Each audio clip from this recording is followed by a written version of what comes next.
مخلوق میں صرف حضور رسالت مآب صلی اللہ علیہ وسلم ہی کامل مخبر صادق ہے۔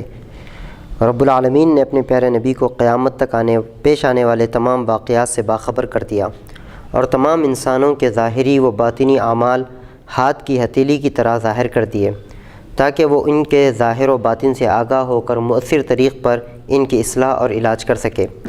ارشاد باری تعالیٰ ہے قُلِ اعْمَلُوا فَسَيَرَى اللَّهُ عَمَلَكُمْ وَرَسُولُهُ وَالْمُؤْمِنُونَ، سورہ توبہ آیت نمبر 105۔ فرما دیجئے کہ عمل کرو، پس ان قریب تمہارے اعمال اللہ اور اس کا رسول اور مومنین دیکھ لیں گے۔ روایت ہے کہ حضور نے فرمایا کہ مجھ پر یہ حقیقت منکشف کر دی گئی ہے کہ کون مومن ہے اور کون کافر۔ جب یہ بات منافقوں نے سنی تو تمسخر آمیز انداز میں طعنہ زنی کرنے لگے کہ یہ کیسا رسول ہے جو قیامت تک کے حالات سے آگاہ ہونے کا دعویٰ کرتا ہے لیکن یہ نہیں جانتا کہ ہم کیا ہے۔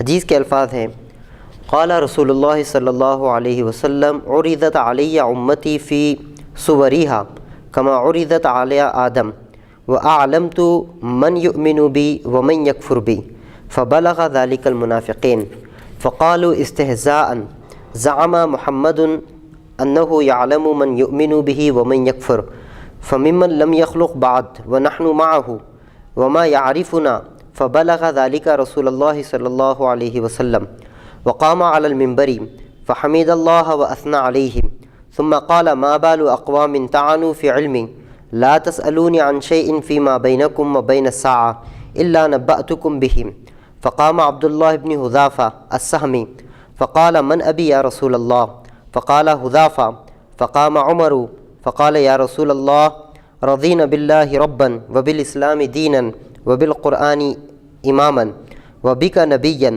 فعفى عنا عفى الله عنك فقال النبي صلی اللہ علیہ وسلم فهل انتم منتهون فهل انتم منتهون۔ تفسیر خازن صفحہ نمبر 328۔ یہ مشہور حدیث مبارکہ ترجمہ ہے حضور سرور عالم صلی اللہ علیہ وسلم نے ارشاد فرمایا آدم علیہ السلام کی طرح مجھ پر میری امت اپنی صورت میں پیش کی گئی اور مجھے بتا دیا گیا کہ کون میرے ساتھ مجھ پر ایمان لائے گا اور کون کفر کرے گا۔ یہ بات منافقوں تک پہنچی تو انہوں نے استہزاءً مذاق اور طعنے کے طور پر کہا کہ محمد صلی اللہ علیہ وسلم کا خیال ہے کہ وہ تمام مومنین و کافرین کو جانتے ہیں جو ابھی پیدا بھی نہیں ہوئے اور ہم ان کے پاس ہیں لیکن وہ ہمیں نہیں پہچانتے کہ ہم مومن ہیں یا منافق ہیں۔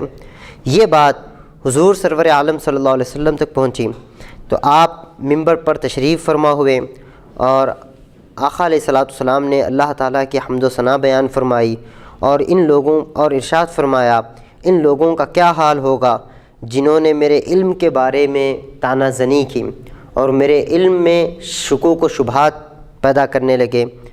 قیامت تک جس چیز کے بارے میں مجھ سے سوال کرو گے میں تمہیں یہیں پر بتا دوں گا۔ عبداللہ بن حذافہ سہمی کھڑے ہوئے جو ایک صحابی رسول ہے اور عرض کیا یا رسول اللہ میرے والد کون ہیں؟ آپ نے ارشاد فرمایا تمہارے والد حذافہ ہیں۔ اس پر حضرت عمر رضی اللہ تعالیٰ عنہ عرض کرنے لگے یا رسول اللہ ہم اس بات پر راضی ہے کہ اللہ ہمارا رب ہے، اسلام ہمارا دین ہے، قرآن ہمارا امام ہے اور آپ اللہ کے نبی ہیں۔ آپ ہم سے درگزر فرمائے، ہماری غلطیوں کو دور فرمائے، معاف فرمائے اور جو ہم میں سے نادانوں نے استہزاء کیا ہے اس کو درگزر فرما دیں، اللہ تعالیٰ آپ سے درگزر فرمائے گا۔ حضور سرور عالم صلی اللہ علیہ وسلم نے ارشاد فرمایا کیا تم باز نہیں آؤ گے؟ کیا تم باز نہیں آؤ گے؟ یہ آقا علیہ السلام نے ان لوگوں پر اپنی ناراضگی اور غضب کا اظہار فرمایا جو حضور کے علم پر بحث و تکرار اور شک کیا کرتے تھے۔ حضرت ابو موسیٰ رضی اللہ تعالیٰ عنہ سے روایت ہے حضور سرور عالم صلی اللہ علیہ وسلم نے ارشاد فرمایا ثم قال للناس سلونی عما شئتم، صحیح البخاری۔ حضور نے ارشاد فرمایا کہ مجھ سے وہ تمام چیزیں پوچھ لو جو تم چاہتے ہو۔ حضرت انس روایت فرماتے ہیں فقال لا تسألونی اليوم عن شيء الا بینتہ لکم، حضور نے ارشاد فرمایا کہ آج تم جس شے کے بارے میں مجھ سے پوچھو گے میں اس کی وضاحت فرما دوں گا۔ جس چیز کے بارے میں بھی پوچھو گے میں بیان کر دوں گا۔ زہری کی روایت کے الفاظ یہ ہے، قال من احب ان يسأل عن شيء فليسأل فوالله لا تسألوني عن شيء الا اخبرتكم به ما دمت في مقام هذا فاكثر الناس البكاء واكثر ان يقول سلوني قال انس فقام اليه رجل فعال اين مدخلي یا رسول اللہ قال النار۔ زہری روایت فرماتے ہیں کہ حضور نے ارشاد فرمایا، جو کسی چیز کے بارے میں سوال کرنا چاہتا ہو وہ پوچھ لیں، تم جس چیز کے متعلق بھی مجھ سے پوچھو گے تمہیں بتا دوں گا جب تک میں اس جگہ پر ہوں۔ لوگوں نے زار و قطار رونا شروع کر دیا، لوگوں کا رونا زیادہ ہو گیا، اور آقا علیہ الصلوۃ والسلام بار بار یہی ارشاد فرماتے رہے کہ جو پوچھنا ہے پوچھ لو۔ حضرت انس بیان فرماتے ہیں کہ پھر ایک شخص اٹھا اور اس نے حضور سے پوچھا کہ اے اللہ کے رسول، مرنے کے بعد میرا ٹھکانہ کہاں ہوگا؟ آقا نے ارشاد فرمایا النار، تیرا ٹھکانہ دوزخ میں ہوگا۔ الصحیح البخاری۔ سوال یہ ہے کہ کیا مخلوق میں سے رسول اللہ صلی اللہ علیہ وسلم کے سوا کسی اور کو ایسا دعویٰ کرنے کا حق پہنچتا ہے؟ ہرگز نہیں۔ یہ منصب صرف کائنات کے اس رسول اعظم کا ہے جس کے دائرے نبوت سے نہ کوئی زمان باہر ہے نہ کوئی مکان، مگر اس کے علاوہ کسی اور شخص کی زبان ایسا وسیع دعویٰ نہیں کر سکتی، کیونکہ باطن اور آخرت کے حالات سے تو فی الحقیقت وہی علام الغیوب ہی واقف ہے، یا وہ پیکر نبوت جسے باری تعالیٰ نے اپنے خزانے علم سے دولت وافر عطا کی ہے۔ اب اگر کوئی شخص کسی دوسرے کے باطن اور نیت پر شک کرتے ہوئے بغیر کسی ظاہری شہادت کے اسے منافق، کافر، مشرک یا جہنمی اور دوزخی قرار دے گا تو یہ یا دعویٰ یا تو شرک فی التوحید کے مترادف ہوگا یا شرک فی النبوت کے۔ مسلمانوں کو یقینی علم کے بغیر دوسروں کی نسبت حسن ظن یعنی نیک گمان رکھنے کی تعلیم دی گئی ہے، کیونکہ نیک گمان سے اخوت، اتحاد قائم ہوتا ہے، جبکہ بدگمانی نفاق، افتراق، بغض، اناد کا باعث بنتی ہے۔ نصوص قرآن و سنت سے یہ بات اظہر من الشمس ہے، واضح ہے کہ دین میں رخنہ اندازی اور تفرقہ پروری صریحاً کفر کے مترادف ہے، یعنی کفر کے برابر ہے۔ اس لیے ہر مکتب فکر سے تعلق رکھنے والے علماء کو صرف بنیادی امور پر توجہ مرکوز کرنی چاہیے اور حتی الامکان فروعی معاملات میں ایک دوسرے سے الجھنا نہیں چاہیے۔ تبلیغ و دعوت کا موضوع اور اسلوب ایسا ہو جس سے کسی مسلک کے بزرگ کی کردار کشی، تنقیص، تذلیل کا پہلو نہ نکلے، بلکہ مسائل کی تشریح و تعبیر قرآن و سنت کی روشنی میں خالصتاً علمی، فکری اور تعمیری نقطہ نظر سے کی جائے۔ پھر شیخ الاسلام نیا باب باندھ رہے ہیں، حقیقی رواداری کا عملی مظاہرہ اور عدم اکراہ کا قرآنی فلسفہ، یعنی ایک دوسرے کے ساتھ رواداری، بھائی چارگی اور اخوت سے رہنے کا عملی مظاہرہ کس طرح ہو، اور قرآن مجید جو عدم اکراہ کی، غیر زبردستی کی، کہ کسی پر جبر نہ کیا جائے، زبردستی نہ کی جائے، ہر ایک کو اپنی رائے اور عقیدے کے مطابق زندگی گزارنے کا موقع فراہم کیا جائے، اس پر گفتگو فرما رہے ہیں۔ قرآن مجید میں ارشاد باری تعالیٰ ہے، لا اکراہ فی الدین قد تبین الرشد من الغی۔ دین میں کوئی زبردستی، کوئی جبر نہیں ہے، بے شک ہدایت گمراہی سے خوب واضح ہو چکی ہے۔ مندرجہ بالا آیت کریمہ میں باری تعالیٰ نے دین اسلام کے عمومی مزاج کو بیان کیا ہے، یعنی دین کے اندر کسی قسم کا جبر، تنگی اور سختی نہیں ہے۔ دین کی پوری عمارت لا اکراہ کی بنیاد پر استوار ہوئی ہے، اور اشاعت و توسیع اسلام میں یہی اصول ابتدا تا ہنوز کار فرما ہے اور رہے گا۔ یہ آیت کریمہ کے پہلے حصے میں بڑی صراحت کے ساتھ اس اصول کی وضاحت کر دی گئی، اور دینی تعلیمات کا سارا نظام اسی اصول کے گرد گھومتا ہے۔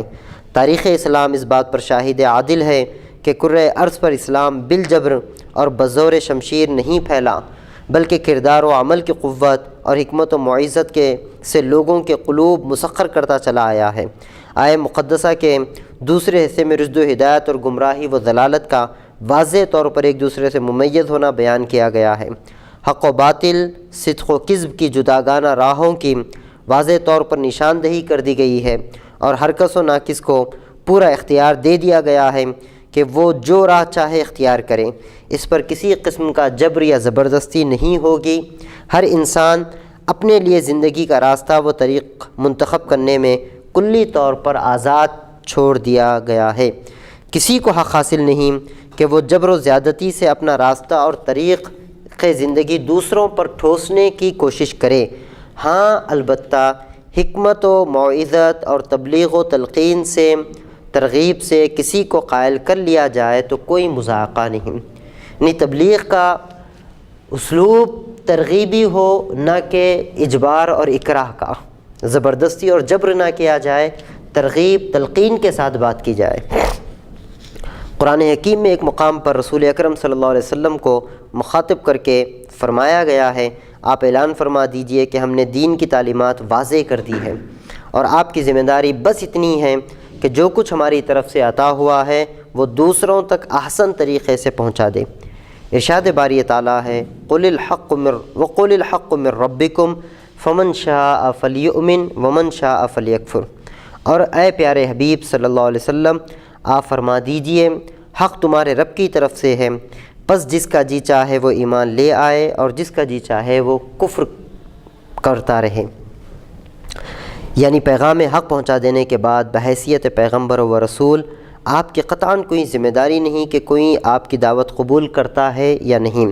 ایک اور جگہ ارشاد ہوا ہے کہ اگر اللہ تعالیٰ کفر ایمان کے بارے میں تم پر اپنی مرضی اور مشیت مسلط کرنا چاہتا اور تم سے اختیار کی قوت سلب کر لیتا تو اس کی رضا و مشیت کے آگے کسی کو سرتابی کی مجال نہ تھی۔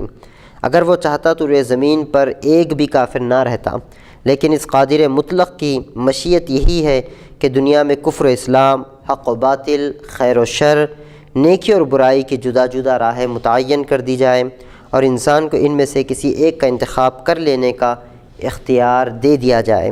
اس طرح اس نے رسولوں اور نبیوں کے ذریعے گم کردہ راہ انسانیت کی رشد و ہدایت کا سلسلہ تو جاری رکھا، یہاں تک کہ نبی آخر الزماں صلی اللہ علیہ وسلم سے یہ سلسلہ تکمیل کو پہنچا، جن کا اسوہ زمان و مکان کے حدود سے ماورا تمام نوع انسانی کے لیے مکمل نمونے حیات ہے۔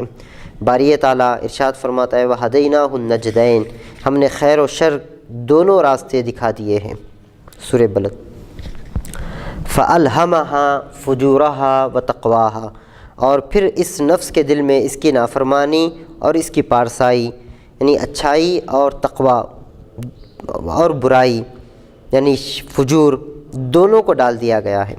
گویا دین سے عنصر جبر خارج کر کے ہر شخص کو شعور کی دولت سے بہرور کر دیا گیا، اسے رد و قبول کا حق دیا گیا ہے، وہ اپنے نفع و نقصان کو سمجھے اور برضا و رغبت جو دین چاہے اختیار کرے۔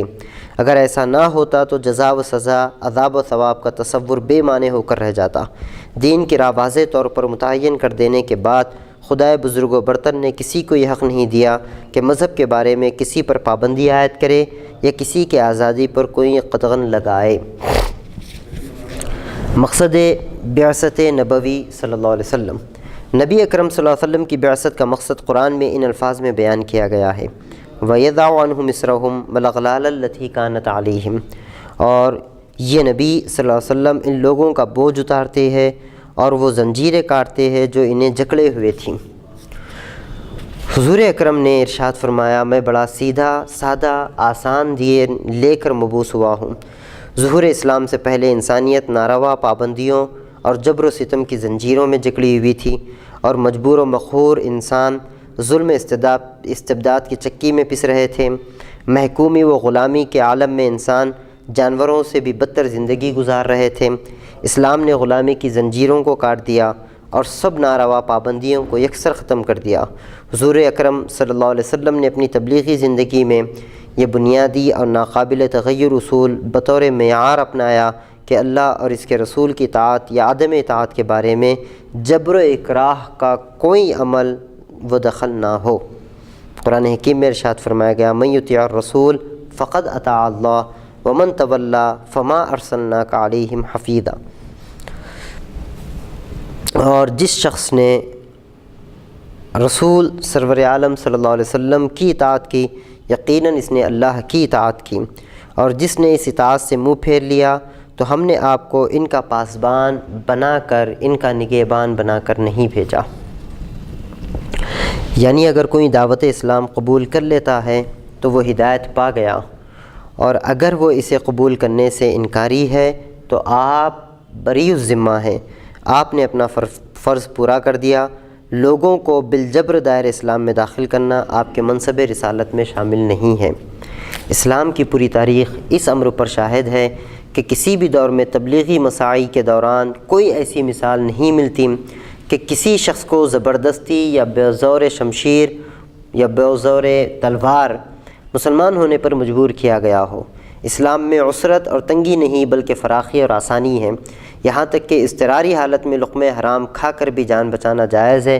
ارشاد ہوتا ہے فَمَنِ اضْطُرَّ غَيْرَ بَاغٍ وَلَا عَادٍ فَلَا إِثْمَ عَلَيْهِ، پس جو شخص مجبور ہو جائے درا حال کہ وہ نہ سرکشی کرتا ہو نہ حد سے بڑھتا ہو تو پھر اس پر بقدر ضرورت حرام چیز کھا لینے میں کوئی گناہ اور کوئی اسم نہیں ہے۔ قرآن کریم کی ان آیات مقدسہ اور سنت نبوی سے نکتہ روز روشن کی طرح عیاں ہو جاتا ہے کہ دین متین کی تبلیغ اور دعوت حق میں زبردستی اور جبر کا عنصر منشاء خداوندی کے سراسر منافی ہے۔ اسی اصول پر حضور نبی اکرم صلی اللہ علیہ وسلم، آپ کے جانثار صحابہ اور آپ کے بعد آنے والے صلحاء امت ہمہ وقت کاربند رہے۔ اب کسی واعظ اور مبلغ کو منبر پر کھڑے ہو کر یہ حق نہیں پہنچتا کہ وہ کسی پر اپنا مسلک اور نقطہ نظر زبردستی مسلط کرے اور اختلاف رائے رکھنے والے کو دائرہ اسلام سے خارج قرار دیتا پھرے۔ اختلاف رائے کا بنیادی حق اسلام کی روح میں مشاورت اور جمہوریت کار فرما ہے۔ وہ تمام انسانوں سے مساوات اور برابری کی سطح پر مخاطب ہوتا ہے۔ آقائیت اور پاپائیت کا تصور اسلامی تعلیمات سے ہم آہنگ نہیں۔ مزید برآں دعوت دین اور تبلیغ حق کا فریضہ ادا کرتے ہوئے شائستگی اور متانت کا دامن ہاتھ سے چھوڑنا یکسر روا نہیں۔ اسلام کی رواداری وسیع المشربی جو اس بات کی متقاضی ہے کہ مخالفین کے نقطہ نظر کو تحمل، خندہ پیشانی اور قوت برداشت سے سنا جائے اور کسی پر زبردستی اپنی بات نہ ٹھونسی جائے۔ خالق کون و مکان نے جب حضور سرور کائنات صلی اللہ علیہ وسلم کو جملہ تشریعی و تکوینی اختیارات کے باوجود اس بات کا مکلف اور ذمہ دار نہیں ٹھہرایا کہ آپ صلی اللہ علیہ وسلم کسی کو اسلام قبول کر لینے کے لیے مجبور فرمائیں، جبکہ آپ صلی اللہ علیہ وسلم کی رضا کو ماننا ہی عین دین اور آپ کی منشے پر عمل کرنا ہی عین شریعت ہے، تو پھر کسی مبلغ کو یا عالم کو آج یہ حق کیسے حاصل ہو گیا کہ وہ دوسروں سے اختلاف رائے کا حق چھین لے، مخالفین پر عرصے حیات تنگ کر دے اور ان کے اسلام اور ایمان پر زبان تان دراز کرے۔ اختلاف رائے کا حق اسلام کے تصور شورائیت اور جمہوریت کا جزء لا ينفک ہے۔ حضور اکرم صلی اللہ علیہ وسلم کا اسوہ حسنہ سے واضح ہے کہ آپ اہم امور میں اپنے صحابہ سے مشورہ لیتے اور اختلاف رائے کا احترام بھی فرماتے، جیسا کہ غزوہ احد کے موقع پر حضور نے اپنی رائے کے برعکس صحابہ کی رائے کے مطابق مدینہ کے حدود سے باہر جنگ لڑنے کا فیصلہ فرمایا۔ اس طرح حضور نے اپنے عمل سے تعلیم امت کے لیے ایک ایسا اصول متعین کر دیا جس کی تقلید اور اتباع بلا امتیاز تمام مسلمانوں کے لیے فرض عین کا درجہ رکھتی ہے۔ اس ضمن میں ایک صحابیہ کا واقعہ پیش نظر رہے جو اپنے شوہر سے علیحدگی کی خواستگار تھی اور اس کا شوہر اسے چھوڑنا نہیں چاہتا تھا۔ صحابی نے حضور سے عرض کی خدمت میں حاضر ہو کر درخواست کی کہ یا رسول اللہ، آپ اسے فرمائیے کہ مجھ سے جدا نہ ہو، میں اسے اپنے عقد میں رکھنا چاہتا ہوں۔ حضور نے اس صحابیہ کو طلب کیا اور پوچھا کہ تو اپنے شوہر سے کیوں جدا ہونا چاہتی ہے، اور پھر فرمایا کہ تو اس سے اپنا عقد نکاح برقرار رکھ۔ صحابیہ نے دریافت کیا یا رسول اللہ، یہ آپ کا حکم ہے یا مشورہ؟ اگر یہ مشورہ ہے تو مجھے اپنا حق استعمال کرنے کی اجازت دے۔ چنانچہ آپ صلی اللہ علیہ وسلم نے اسے اپنا حق استعمال کرنے کی اجازت دے دی اور فرمایا کہ جا، شریعت نے اس بارے میں تجھے کلی اختیار دے رکھا ہے۔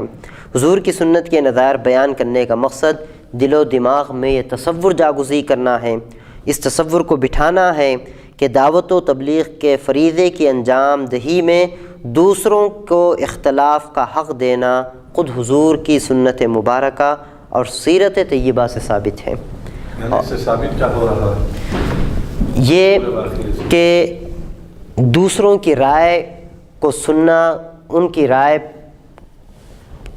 کی طرف توجہ دینا اور اپنی رائے، اپنے نظریات کو دوسروں پر زبردستی مسلط نہ کرنا، یہ اسلامی شعار ہیں۔ دوسروں کے مشورے لینا اور ان مشوروں پر توجہ دینا، غور و فکر کرنا، اور یہ کہ جو خود پسندی ہوتی ہے کہ بس اپنی ہی رائے دوسروں پر مسلط کر دی جائے، اس کی اسلام ممانعت فرماتا ہے اور یہ فرقہ بندی کی جڑ بنتی ہے۔ اسلام مشورت کی تعلیم دیتا ہے کہ رائے اور مشورے سے ہر کام کیا جائے۔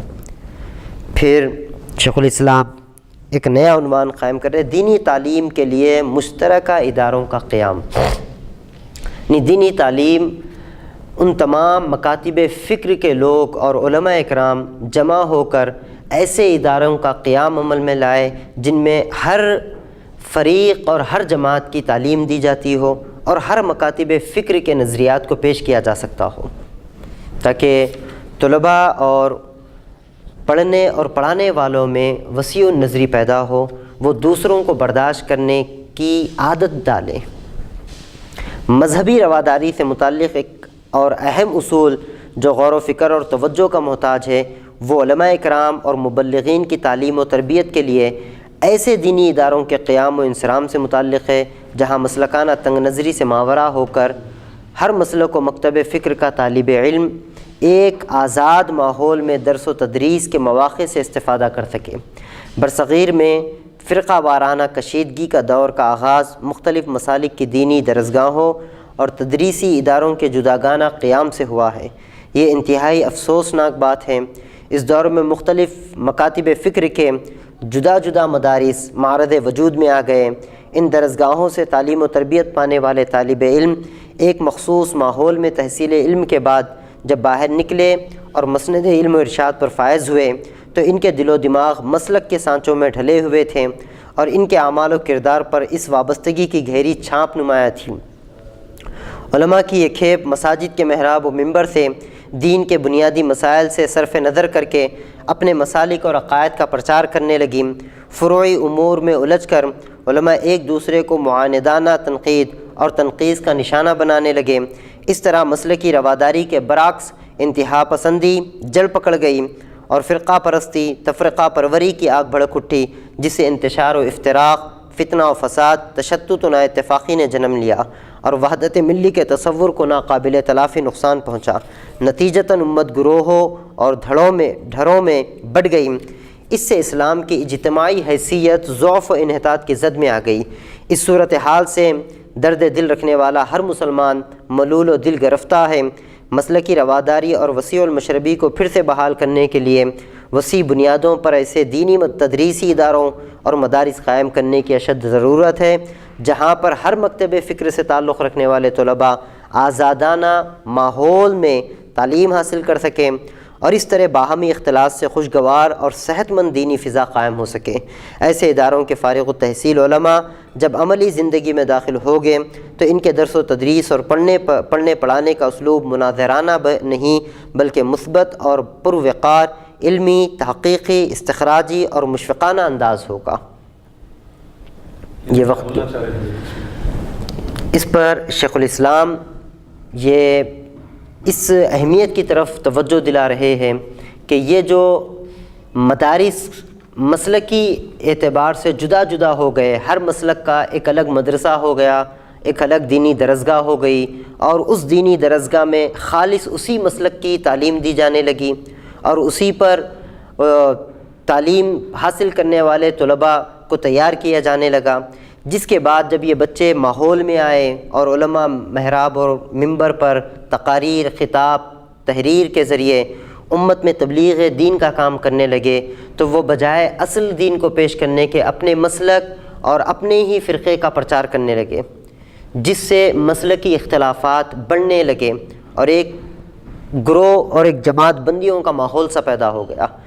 اس کے رد عمل کے طور پر یہ بات ضروری ہے کہ ایسے مدارس اور ایسے دینی ادارے قائم کیے جائے جہاں پر مسلک و تفارق سے جدا ہو کر، ان سے ماورا ہو کر صرف اصول دین پر آزادانہ ماحول میں تعلیم دی جائے جس میں ہر فرقے اور ہر جماعت کے لیے گنجائش رہے، تاکہ ان مدارس میں تعلیم حاصل کرنے والے علماء جب باہر نکلیں تو پورے وسیع النظری اور کشادگی کے ساتھ دین کی خدمت کر سکیں۔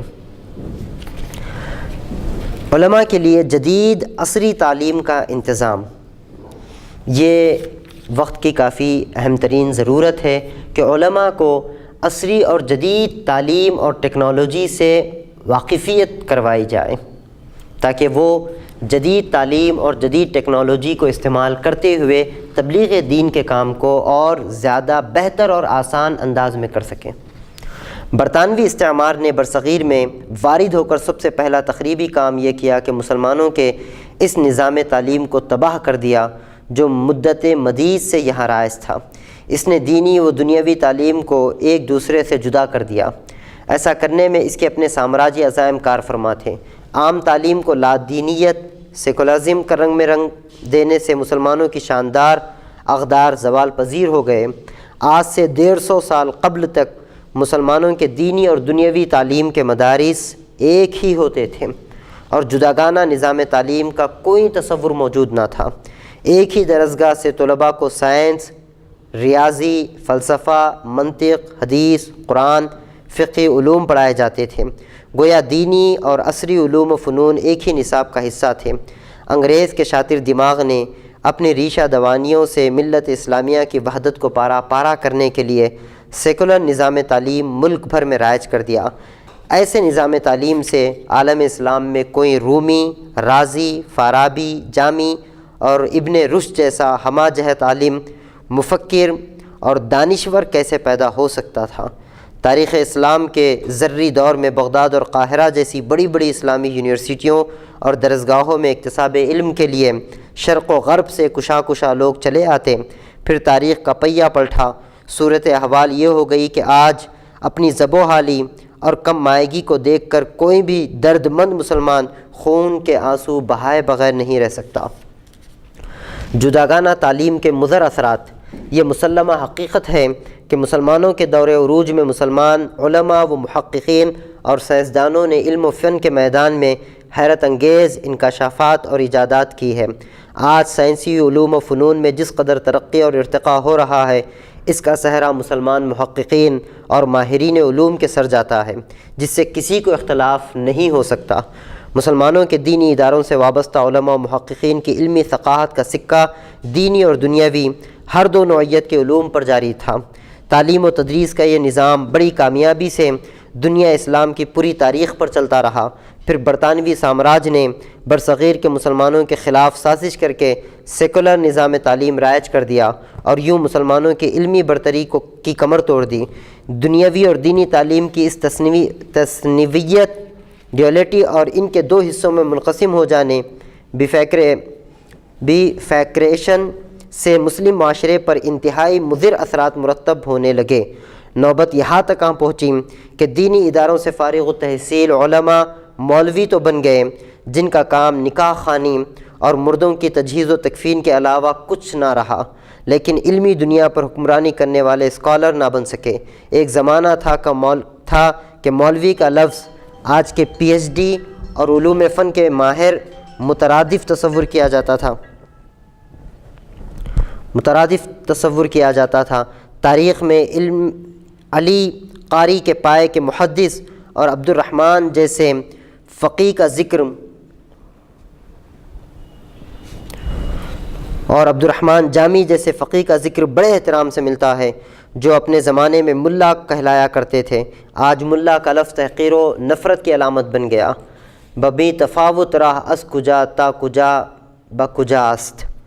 آج کا مسلمان دنیاوی علوم کی شان و شوکت اور چکا چوند کے مظاہر سے مسحور ہو کر رہ گیا ہے اور دینی تعلیم کی طرف اس کا رجحان الا ماشاءاللہ بہت کم ہو گیا۔ کالجوں، یونیورسٹیوں میں جدید تعلیم سے بہرور ہونے کے بعد کوئی انتظامی امور کے شعبے میں چلا جاتا ہے اور کوئی پروفیسر، ایڈوکیٹ، جج، وزیر یا سیاستدان تو بن جاتا ہے۔ عملی میدان میں مقابلہ و مسابقت کی بنیاد پر یہ راہ سب کے لیے کھلی ہے۔ دینی تعلیم کے حصول کی طرف صرف دیہی گاؤں والے لوگ رہ جاتے ہیں جنہیں جدید تعلیم کے وسائل میسر نہیں آتے یا جو ذہنی طور پر کمزور ہوتے ہیں۔ چنانچہ ان اداروں سے نکل کر ان کے سامنے اپنی شخصیت اور انفرادیت کو اجاگر کرنے کے لیے اس کے سوا کوئی چارہ نہیں رہ جاتا کہ وہ یا تو کسی مسجد و مکتب میں نزاعی اور اختلافی مسائل کو شد و مد سے ہوا دے، اور اس طرح فرقہ پرستی کا پودا تناور ہو کر امت مسلمہ کے لیے بہت بڑا چیلنج بن جاتا ہے۔ جدید تعلیم کی ناگزیریت۔ دینی تعلیم کے ساتھ ساتھ جدید تعلیم کا حصول وقت کی بہت بڑی ضرورت ہے۔ اس کے بغیر عہد حاضر کے مسائل اور بدلتے ہوئے تقاضوں سے بہتر طریق سے عہدہ برآ ہونا ناممکن ہے۔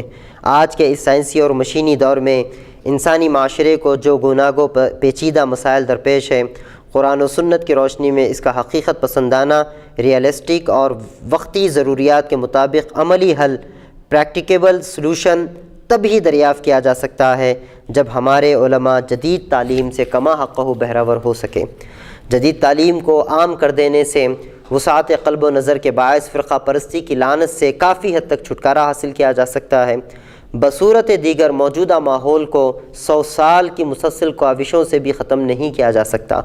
یہ عام مشاہدہ ہے کہ دینی مدرسوں کے فاضل علماء نور و بشر اور حاضر و ناظر جیسے موضوعات پر تو گھنٹوں تقریر کر سکتے ہیں، لیکن اگر ان سے اسلام کے معاشی نظام، بین الاقوامی تعلقات، اقوام عالم کے ساتھ جنگ و صلح کے ضابطوں، اسلامی تہذیب و ثقافت، سیاسی پالیسیز، اسلامی تعزیرات اور اسلامی معاشرت اور اقتصادیات کے استحکام کے ضابطوں کے بارے میں اظہار خیال کرنے کو کہا جائے تو الا ماشاء اللہ وہ 5 منٹ سے زیادہ کسی موضوع پر بولنے کی استطاعت نہیں رکھتے۔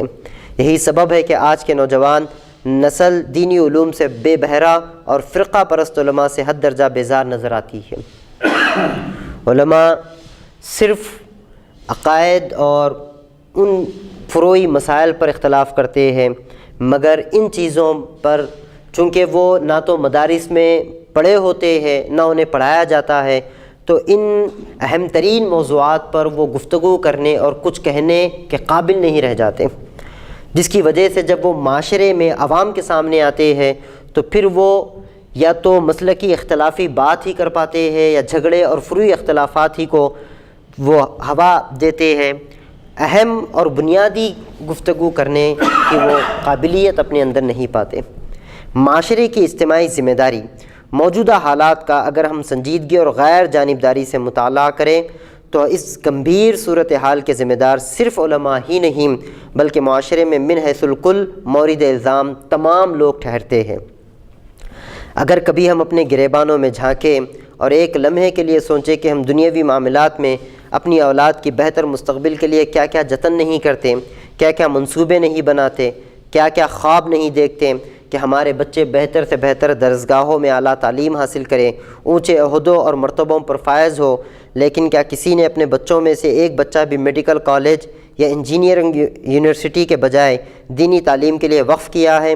یہ سب کے لیے اور بالخصوص ان متمول لوگوں کے لیے لمحہ فکر ہے جو اللہ تعالیٰ کے فضل سے معاشی احتیاج و ضرورت سے بے نیاز ہیں۔ انہیں چاہیے کہ وہ خدمت دین کے جذبے سے سرشار ہو کر آگے آئیں اور اپنے بہتر صلاحیتوں کے مالک بچوں کو دنیاوی تعلیم کے ساتھ اسلامی علوم کے زیور سے آراستہ کریں۔ اس طرح بہتر، بالغ النظر اور پختہ خیال افراد دین کی خدمت کے لیے مہیا ہو سکیں گے اور ایک خاموش اسلامی انقلاب کی معاشرے میں داغ بیل ڈالی جا سکے گی۔ اجتہاد کی عملی ضرورت۔ پہلے واضح کیا جا چکا ہے کہ عصری تقاضوں سے کما حقہ عہدہ برآ ہونے کے لیے عوام اور حکومت کو اپنی اپنی سطح پر تمام ممکنہ وسائل بروئے کار لانے چاہیے۔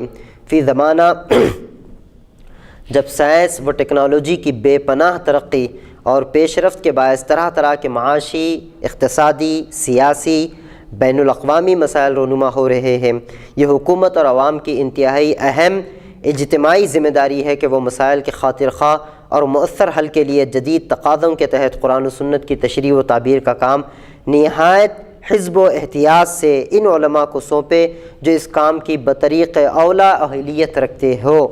اختلافی اور ما بہ نزاع امور کا ایسا متفقہ حل بذریعہ اجتہاد قرآن و سنت سے استنباط کیا جائے جو آج کے بدلتے ہوئے تقاضوں سے پوری طرح ہم آہنگ ہو، لیکن اجتہاد کا یہ حق صرف قرآن و سنت سے ماخوذ شریعت پر عبور رکھنے والے علماء ہی کو حاصل ہو، جس کا استعمال جدید علوم سے مستفید ہوئے بغیر ممکن نہیں۔ عملی زندگی کے تمام گوشوں پر محیط اجتہاد، مسلکی رواداری اور تمام تر توجہ ان اجتماعی نوعیت کے بنیادی مسائل پر مرکوز رکھنے سے ممکن ہے جو آج ملت اسلامیہ کو درپیش ہے۔